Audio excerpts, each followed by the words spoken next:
Okay guys, welcome to my channel. Murakaza neza, mbahaye ikaze abashyashya, abasanzwe welcome back. Mumeze mute? How do you feel? It's been long. Ndahuze amasomo examen kuba umubyeyi kuba umudamu kubihuza na YouTube. It's too much. Let me tell you, it's not for the weak. It's not for the weak. Ntago ari by'abanyantege kuko ni iby'Imana itisha imbaraga kubera ko wadeprima amabwire. None se mumeze gute? Ikintu nshaka kubabwira ni iki rero. Today I feel like I want to talk to those people who feels like you are lost.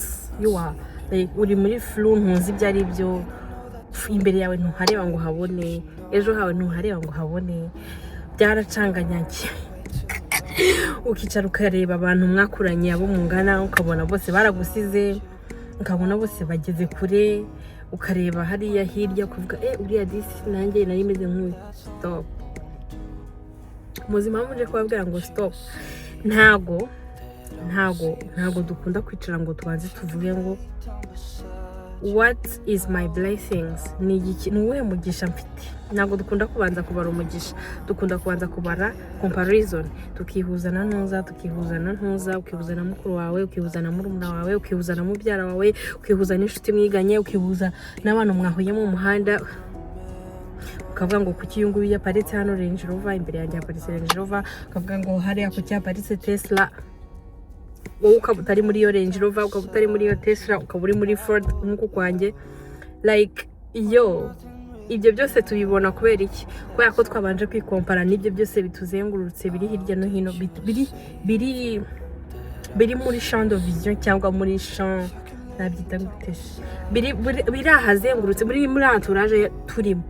Nicyo kintu gituma tutabasha kureba ibyiza dufite, tutabasha kunyurwa, tutabasha kuba abo turi bo, tutabasha kwicara ngo twumve tuwe neza just to be us. Like duhora dushaka kuba mu nkweto y'abandi, duhora dushaka kuba like other one, dushaka gusa na ntuza, dushaka gusa n'isi yose, you know, dushaka gusa n'isi yose kabisa. And I feel like most of the time twibagirwa kubara the best, tugahora turi muri bya bindi bidafite umumaro, ukibagirwa yuko ejo n'ejo bundi uzavamo umwuka. Duherutse kugura umuntu muri famille warwaye igihe gito nyine, atari kuvuga ngo ni umuntu you know, ukabona mu gitondo urabyutse indwara iraje ifasha umuntu, iramubatwaye kabisa gutya. Wowe noneho ntusha no kubara imigisha. Reka mbabwire, ntago ari urwo rupfu rwatumye numva ntekereje iki kintu, ahubwo iki kintu ngitekereje kano kanya ndi kuva ku ishuri. Like kano kanya mvuye ku ishuri nawe dore igikapu cyanjye, ariko nari ndi muri iyi modoka ndi gutaha, ndavuga ariko kubera iki abantu benshi bababaye, abantu benshi ntago bumva banyuzwe nuko babayeho.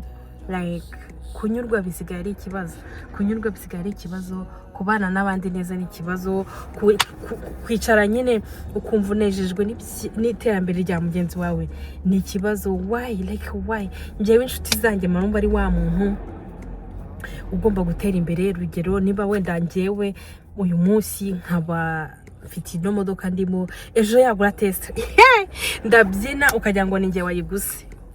Uyagura inzu nkashya nkatogota, umuntu inzira yabyara nkumva wajya ngo nabyaye.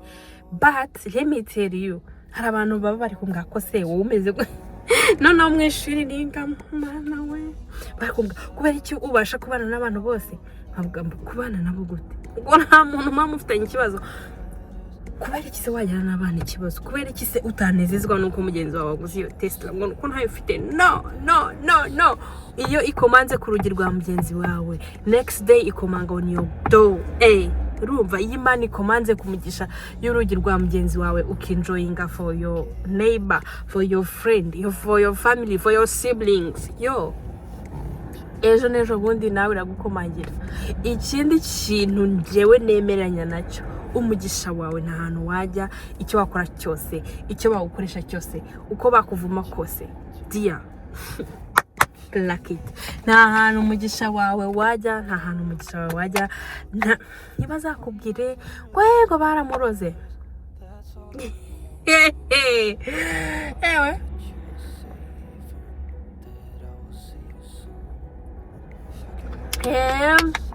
ugasanga umuntu ni urugero, abantu wenda muziranye barashatse umukirangizi n'urugero murangije segonderi, abantu muziranye bose barashatse, ugasanga abantu batangiye kuvuga ngo se buriya ubona uba udafite ikibazo.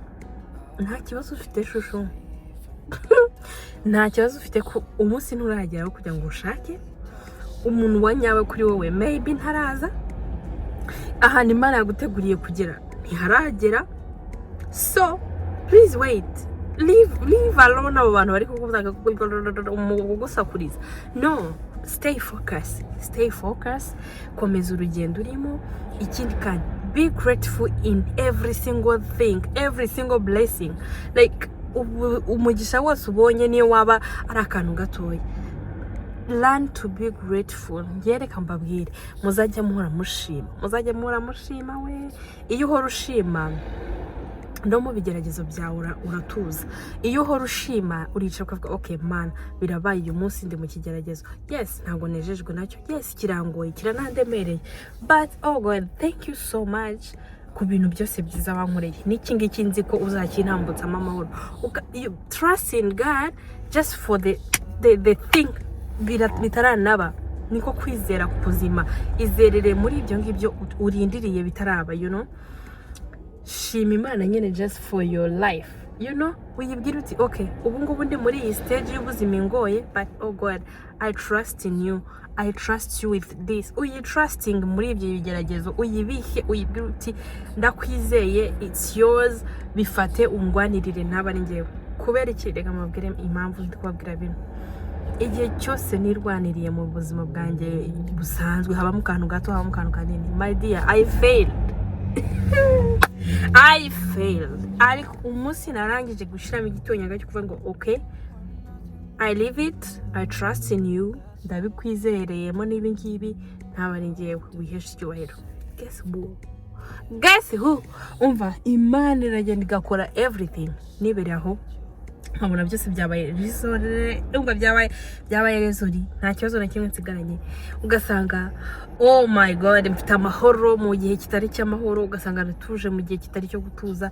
Reka mbabwire, Imana ngewe yagiye inkorera ibintu nkayireba nkabwana mu gihe cyo kurira ikama kwishima, mu gihe cyo kwiheba ikama gutuza. Umva mbabwire, ntago ndi perfect, nta nubwo hatari igihe niheba nkanarira nkanacika intege, but at the end of the day, nyuma y'ibindi byose niyo ndi kurirangira nkavuga ku bundi ubu I have to stop, like nkagaruka. Imana igera ikavuga ati wake up wanyibagirwe, what's wrong? So iyi Imana nkangu ikavuga ngo nayibagiwe, rero n'umugisha. So namwe ndabibifurije muzajye muhora count on your God, never count on people. Habe nabo muvukana, never count on them. Habe n'inshuti y'amagara, never count on them. Count first. Umva, umuntu wa mbere wo kuba wakwishingikirizaho cyangwa wa counting on ni Imana yonyine.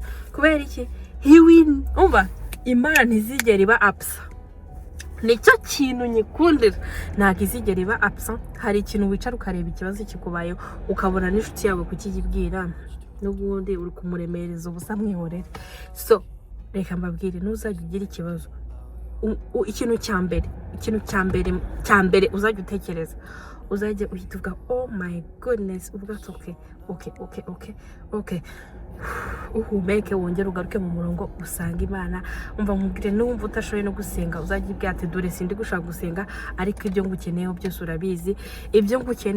urabizi, ngewe I'm tired, you know. Imana irabigenda ikabigushoboza, ikagutambutsa kino, ejo ikagutambutsa kiriya, nimba yarantambukije kino ikanambutsa kiriya, urindeho kuba itakigutambutsa. Njye nabonye ko Imana itagendera no kuvuga ngo umuntu bya bindi ngo ni pasiteri ngo niki ngo rerere, abantu bose nyine biha amatitre ukagira ngo okay, hari abantu baba ari abapasiteri mu by'ukuri na spiritually akaba ari pasiteri, atari pasiteri gutya gusa babivuga bamwe ugasanga ibikorwa byabo bitandukanye n'ibyo biyitirira. Let me tell you, ugasanga wowe kubera ko uhorana umubano wawe n'Imana umubano wawe n'Imana ukagenda urutaho kuvuga ngo do you know, ntago Imana ibyo bireba. Narabibonye, ntago Imana ireba ngo uri iyi stati, ntago Imana ireba ngo uri ufite iyi title, ngo ufite ubu butunzi, ngo ufite aya mafaranga, ngo ufite iri zina, ngo ufite ubu bwoko, ngo ufite iki gihugu, ngo ufite whatever. Yo igiye kuguha umugisha ihera kuri zero. Weho gusa ivuga ati okay, I'm gonna bless my baby, ikaku blessing. So niba wumva ucitse intege, ntago nzi impamvu iyi video nyifashe, ntago mbizi kuko numvaga nshaka kubwira umuntu uri kumva uri lost, uri perdu. Niba wumva ucitse intege, please go back to your knees, subira ku mavi, even though you don't have a word to say. Byarakurenze ntukibona, what will I do next? Like ntago ureba muri tinere ngo ubone muri umuri na rumwe.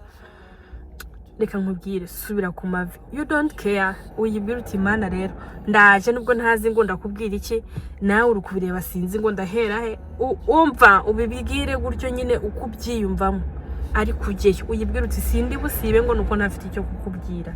Ni wumva udafite n'imbaraga zo gusoma Bible, wicara uyiganirize, uyibwire. Ni wumva ushaka kurira, murirane. Ni wumva ushaka gutaka, mutakane.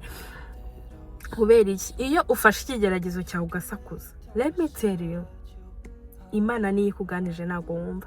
Ariko ikigeragezo kije nk'uko nguko ugagenda ku mavi, like you know, ukagenda niyo wakwicara ugaceceka ukarira gusa intimba yawe igasohoka aho ngaho, it changes everything.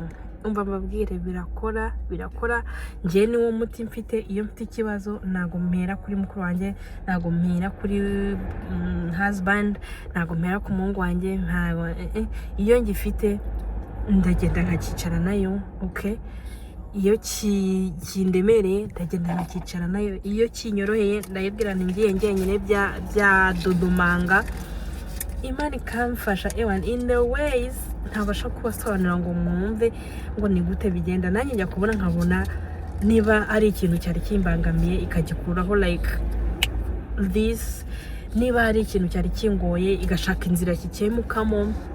Niba hari ikintu nifuzaga nayisabaga nkabona kirabaye. So reka mbabwire, niba iyo Mana njyewe ikinkorera, ntuzategereze kuvuga ngo nayicumuyeho kenshi. Bya byaha byawe nibyo ishaka kugukuraho.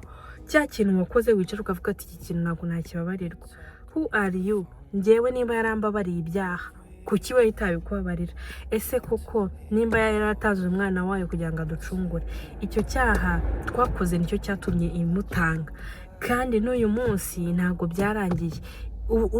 Iyo ducumuye tuba Imana ubwa gatatu, je pense. Yaraturemye ubwa mbere, turacumura Yesu araducungura, tubabaye ubwa kabiri.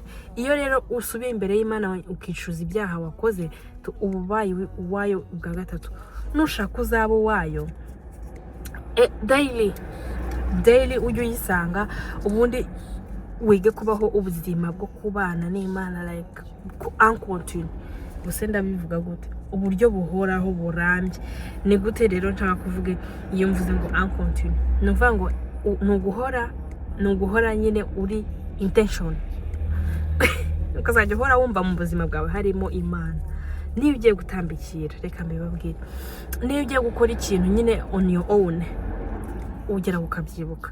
Ariko iyo utincludinze Imana mu buzima bwawe, uhora wirwanirira. Mu guhora wirwanirira rero uhora unaniwe, uhora ucitse intege, uhora wihebye, uhora wumva nta kintu kimwe ukora ngo gikunde. So try this, wige kubaho ubuzima buri continue imbere y'Imana. Wige kubaho nyine biri continue mu buzima bwawe, includingamo Imana, whatever you going to do, including Imana. You will be surprised kuko uzabona change nko guhumbya. So guys, mbabwiye iby'uyu munsi icyo nashaka kuvuga ni ukubwira abantu bihebye bacitse intege ngo stay focus ku Mana. Learn to talk to God. Yibwire, ntabwo Imana ari ngombwa ngo ubuze kuvuga indimi zirandimo abantu baba bari kuvuga tutari no kumva icyo ari cyo. uzajya ubwira mu rurimi rwawe, uyisange mu muganire, create relationship yawe n'Imana. Urumva ngiye nageraga kuvuga ngo mbana ngo mfite umubano n'Imana, ariko mu by'ukuri nta mubano nabaga mfite n'Imana. Ariko umuntu mufitanye umubano, iyo uri muri relationship uba ufitanye umubano n'uwo muntu, uba uri umuntu mukominika everything, uba uri umuntu umuvugisha every day. So naravuze ariko ubwo niba mfite relationship n'Imana, ubwo relationship yanjye n'Imana ni iyihe? Ndayibura. Ariko naje gusanga relationship yanjye n'Imana igomba kuba daily, Imana ikaba mu buzima bwanjye nk'uko nanjye mba mu isi yaremye, urukumva like nk'uko amaraso antembamo mu mubiri, akaba ariko numva ko n'Imana ngomba kumva ko muri njyewe mu buzima bwanjye ihora iriho. Bivuga gute, mpora nyitekerezaho niba hari ikintu niyo ngiye gucika intege cyangwa ngiye kuvuga nk'ikintu kitari cyiza ku buzima bwanjye, ndavuga ati oh God, I take back my words, I stop, ndicujije kabisa, mbabarira. Kubera iki? Mpita nibuka yuko mu by'ukuri ibyo nari ngiye kuvuga bipfuye, nkabona ko ibyo iyi nkorera n'ibyo yankoreye n'ibyo izankorera bitandukanye cyane n'ibyo nari ngiye kwibwira, ngahita ndekeraho. Nawe rero ndaguhaye astuce, buri munsi, buri munota, buri saha, jya including Imana mu buzima bwawe, you will see change and you will be different. Ubuzima bwawe buzaba different, ubuzima bwawe buzahita buhinduka like complètement, uhite wumva amahoro adasanzwe. Uzabaho mu buzima nawe utabasha gusobanura undi muntu ngo yumve. Abantu benshi bazagera kubona babone difference yo kuvuga uko wari umeze n'uko umeze none. Mbese Mana yanjye, I can't tell you like uburyo Imana ari nziza. Reka mbabwire, Imana ni nziza ku rwego utabasha gutekereza, utabasha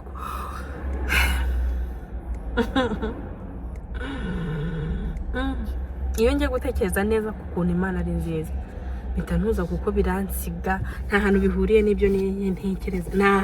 Yo Imana ni nziza kuri level ntarabona, ntabasha kubwira umuntu mu magambo, but God is amazing.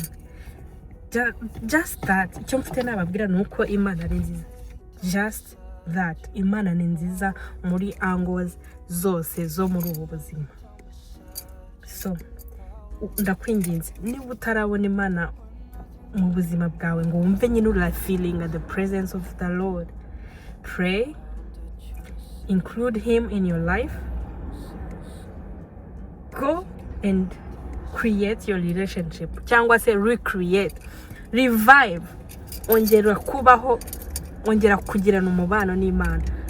Iyo uzabona ibitandukanye n'ibyo usanzwe ubona. Ndagukunda, ariko iyo Mana igukunda kundusha. Ndabakunda rero, see you in my next video. Niba hari umuntu utekereza ko iki kintu mbabwiye cyo kongera kubaho, kongera kwibutsa Imana ibyawe, no kongera kwiyibutsa imigambi yawe, no kuyisaba projet y'ubuzima bwawe,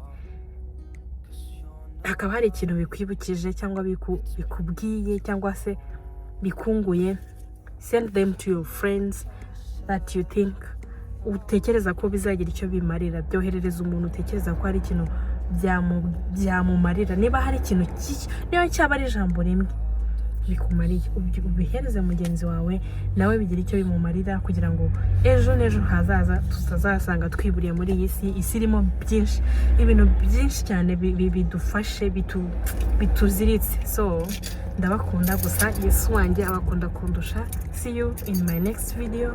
Bye.